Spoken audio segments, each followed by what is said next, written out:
Stay tuned for my top 15 baseball cards in my collection.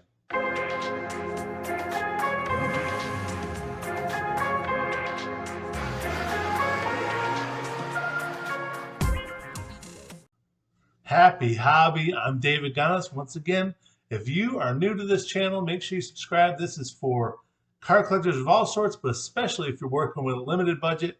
Today, we're looking at my top 15, it's actually 16, top 16 favorite cards in my collection. This was actually a suggestion from a couple of our readers. They asked me, share your collection. Let's see what you got. We want to see what kind of graded cards I'm dealing with. And if you have some ideas for videos for me, let me know. Shoot them in the comments. I want to see them. If you need to see a video of my worst slabs, which I've got a bunch of those too, then I'll do a video on that. Just let me know in the comments. Now, while I have some cards that are actually better, these are my top 15 graded cards in my collection. The others, I have a lot that are, well, they're still at PSA. It's been about 15 months. If you've seen them, please let them know. I miss them. I'm concerned. Someday I'll get them. But until then, these are the top 16 in my collection right now. Okay, before we get too far, I wanted to mention this very important thing. This 1965 Topps Frank Robinson card can be yours. Go watch the video on my channel for the 500 subscriber giveaway. This card is going to go to one of the people that watch that video, subscribes, likes, comments. There's a whole thing. 3 things you got to do in there. It's not me. 3 things you got to do to get a chance to win that card. All right, so let's get this out of the way. That is one of my favorite all-time cards, but for now, it's going to be somebody else's. So this first one, the way we're going to do this, I didn't know how to do it. Do I go by value, perceived value, or like my favorite? I don't know. So we're kind of going to go from modern backwards, and this is the first. This is a Rafael Devers. This is a PSA 10 that I really like. I got this off of a lot of these I've bought off of people on Twitter or Reddit or friends. I mean, you can find all sorts of spots to get these cards, not just off of eBay, I guess is my point. So this is Ronald Acuna Jr. This is his Topps update card. It's not the bat down one that was like the SP tough one to get, but this is considered his rookie card. And I got a CSG 9. I have about 2 weeks till June 30th to send this into CSG, and I'm going to get them to reslab it in a new label with their new label for $5. So if you have some CSG slabs that are green, send them in and you can get them back for $5 with a new label, which is pretty cool. Also, you can look online and buy some old CSG slabs that have that green label and get the new one labeled for $5. That's pretty cool too. Next one, Juan Soto. Come on. You gotta love Juan Soto. He's absolutely one of the top 3 guys going forward in baseball, the faces of the league. Now here's the Vlad Guerrero Jr. no number card, and I'm a huge fan of Big Daddy Vladdy. And this one I got a 10. I got this back recently, so I bought this off of eBay, sent it in recently, got it back from SGC. A 10. It's one of the very first 10s I've gotten from SGC, so I'm super happy about that. Your boy Alex Rodriguez, his rookie card, 1994 SP. It's an 8, but that's okay. I bought it a few years ago when I was just trying to collect some of the greats, and obviously he is one of the best ever. His PED stuff, well, that's kind of affecting his pricing, but that's okay. As far as I was a fantasy writer, so for me, he was awesome. That was fantastic. Speaking of awesome and fantastic, Derek Jeter. This was one I pulled as a 22-year-old man collecting cards, and sent this into SGC. It's special to me because it's among the very first cards I've ever sent in for grading. It is one of the very first cards I've ever gotten back from grading. And look at that. This card is just absolutely one of the most beautiful cards in existence. And I have one more that's in, I think it's CSG. And then I have a couple that I'm going to send to PSA also. All right. The Bo Jackson, 1986, Topps Traded. Got this in a mint 9. It's the old label, as you can tell there. I'm good with that. I have no problem with the old labels. A lot of people get bent out of shape about it, but it just means, that time period of their grading, that's what it was. But I'm good with it. I like that. Bo Jackson. Tony Gwynn, a 7 on this one, but such a nice looking card. Look at that. It's a sweet card. I also have it looks like there's a little mark on the card. It explains why. Or is that on the slab? I think that might be on the slab. I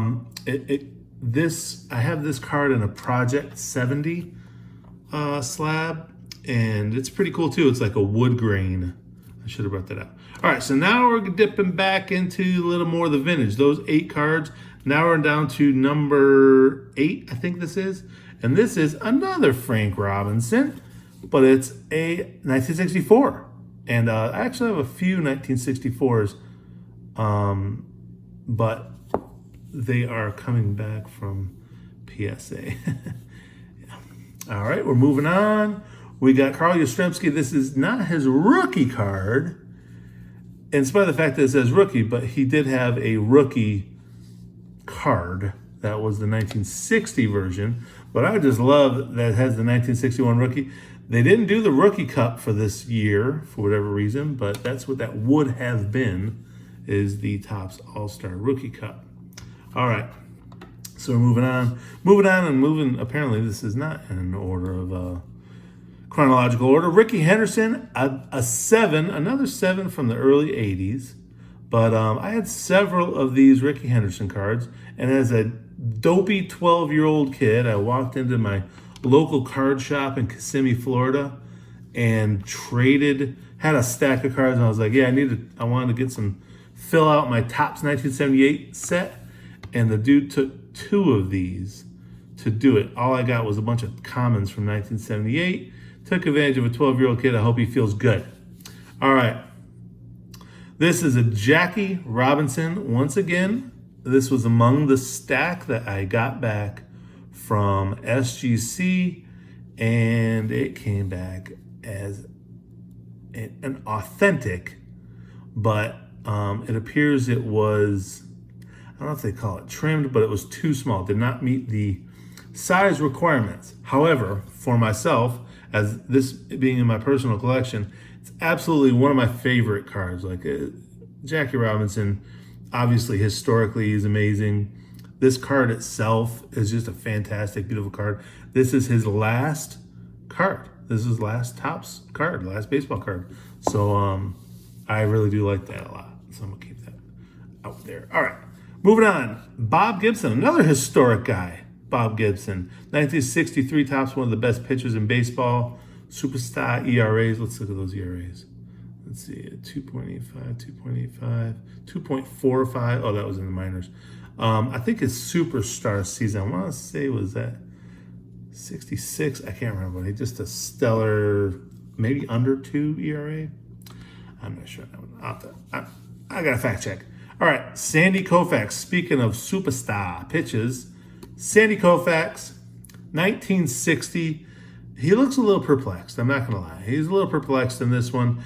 I do plan to get a 1956 Topps Sandy Koufax to replace this one. And just so you know, if we're talking about working with limited budgets here, that's what I like. So I'm not someone that has to have every card, as much as my wife believes that. But I would like to have the players I like. I'd like to have a great card of theirs. So right now, that's Sandy Koufax in 1960. I would like a 1956. So my plan is, at some point, I'm going to sell this 1960, add a little money to that, and then get the 56. So now it's as if I'm getting the 56 Topps Sandy Koufax for less money. I mean, obviously it's a trade with cash, but that's how you upgrade your collection. Instead of having to buy a whole nother Sandy Koufax, I'm just going to replace this one with a 56, with a better one. Okay, so we'll move on from that. Mr. Theodore Samuel Williams. Teddy Ballgame. Ted Williams, speaking of 1956. Now, this is a VG3. Looks way better than a 3 to me. Has a print line right there, though, you can see. But, man, that's such a good-looking card. I wonder if this got reslabbed. Oh, I guess it's chewed up right there a little bit. Now, I did buy this. I bought this graded. You can see it's an old label. I bought this in maybe 2014. Just love those 56 cards. 1956. I got a few of them. I got Alkaline and Warren Spahn coming back from PSA. All right, enough about PSA. Mickey Mantle, 1964 tops. I mentioned I had that other 64 Frank Robinson. I also have a Willie Mays coming back. I'm excited to pair these three up together. And again, this isn't my favorite Mickey Mantle. I would like to get any of the ones before this, really. But actually, even a 1965, I think would be nicer, a nicer card. But I do love this card. It's my first graded Mickey Mantle card. Actually, I think it's my first ever Mickey Mantle card. So I hold a special place in my heart, and I'll think about it often after I trade it in and get an older Mickey Mantle. So I got that going for me. Then finally, my number one card is Hank Aaron, a 5 from 1958. Gorgeous card. I love this set itself with the coloring. I love that background. Love the big white name. Now there is the white name and yellow name. Mine's the white name. I don't remember which one is the more valuable. I'm going to say it's the white one, but I don't remember, honestly. But it's a great card. It's beautiful. It's fantastic. I'm a big fan of that. So, as you could probably tell from when I was in my intro, my house is still like kind of halfway put together. My apartment, because we just moved here from Orlando, but so once I get my displays up, I am looking forward to getting these back up in there. Now, before you go, I told you I was going to go through my. So let me first go through my favorite autograph cards. Got this Austin Martin from last year. I pulled this out of the Bowman Platinum box, and I love it. And as soon as he gets going, called up there, I'm gonna sell it. That's how much I love it. And then also I bought this one, a nice cheapie. I'm a Rays fan, so to get David Price and Evan Longoria, their rookie seasons on a dual auto refractor, 1 of 99. I think I got it for $50 maybe, but just an absolutely gorgeous card for a Rays fan. I'm a big fan. Let's see, I guess I gotta put it over here, nobody. And then this Randy Arozarena, this was my very first 10. This was my very first 10 from SGC. And I bought this off of a Twitter. It's an image variation as well. All right, and then here's another one. That's one of my favorites. This was from HGA. It's a 9, Mike Trout, second year card. Topps Chrome, as you can see, it's landscape, and HGA does landscape cards.